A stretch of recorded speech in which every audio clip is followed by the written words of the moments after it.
Gusto ba ka mo kita from 60 to 80,000 monthly? Barog diha og pang-apply na sa abroad. Unsaon? Humana ang video aron na kay idea asa ka mang-apply. Ako si Jeff. Ding ilang tawag sa ako kay Bading. Nagsige na lang ba kag tambay diha?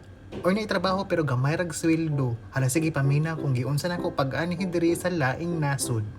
Na ba kay experience sa housekeeping or as waiter, cashier, barista, florista, o uban pa, magamit na nimo diri sa Middle East or basin asa sa abroad.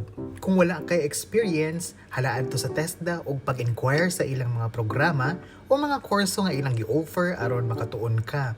Take note, libre na siya. Now pagbuhat dayon og CV at pili og pangmalakasang 2x2 picture aron makita imong kagwapo o kagwapa. I-comment dayon dira kung kursunada ka kay mangita tag employer nga mohatag